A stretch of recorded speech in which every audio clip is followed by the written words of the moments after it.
या ठिकाणी विधानसभेचे अध्यक्ष यांच्याकडे जी मी मागणी केलेली आहे, मराठा आरक्षण ओबीसीतून द्यावे या मागणी संदर्भात विधानसभेचे विशेष अधिवेशन तातडीनं बोलवण्याबाबत या बाबतीमध्ये तमाम माझ्या मराठा समाज बांधवांना मी सांगू इच्छितो की मी 12 तारखेपासून परवा दिवशी 12 तारीख आहे, 12 तारखेपासून छत्रपती शिवरायांच्या पुतळ्यासमोर त्या ठिकाणी ठिय्या आंदोलनाला बसणार आहे।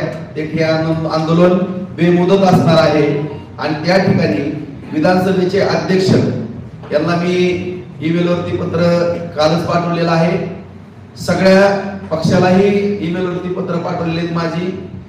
माझे सहकारी उद्या बाय हँड पत्र घेऊन विधान भवनामध्ये विधानसभा अध्यक्षांच्या तिथं आणखीनही त्यांच्या समोर पत्र ठेवतील।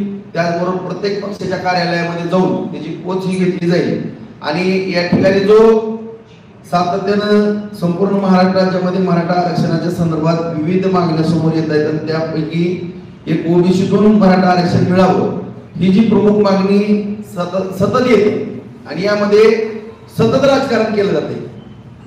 कोण द्या म्हणतं, कोण नाही द्या म्हणतं आणि ह्या दुधाचं दूध आणि पाण्याचं पाणी होण्याच्या दृष्टिकोनातून सगळ्या पक्षांनी आणि सगळ्या 288 आमदार त्यातले काही 2-4 खासदार झाले, 2-5 आमदार कमी झाले असतील, परंतु या सगळ्यांनी आपली जी प्रामाणिक भूमिका भावना आहे त्या पवित्र मंदिरामध्ये मांडावी आणि हा मराठा समाजाचा जो चिघळत चाललेला प्रश्न आहे सातत्यानं ह्याच्यावरती जे राजकारण होत आहे त्या राजकारण थांबवून या ठिकाणी जो निर्णय द्यायचा आहे तो त्या विधानसभेच्या पवित्र मंदिरामध्ये द्यावा। याकरता मी पुन्हा एकदा सांगू इच्छितो की राहुल नार्वेकर यांच्याकडे जी मागणी केली आहे त्यांनीही ह्याची दखल घेऊन तातडीनं या ठिकाणी विधानसभेचं अधिवेशन विशेष अधिवेशन त्या ठिकाणी बोलवावं आणि मी परवा दिवशी 12 तारखेपासून सकाळी 10 ते 6 रोज हा प्रश्न जे आम्ही हातामध्ये घेतलेला आहे त्याकरता बेमुदत या ठिकाणी आम्ही धरणे आंदोलनाला त्या ठिकाणी बसतो।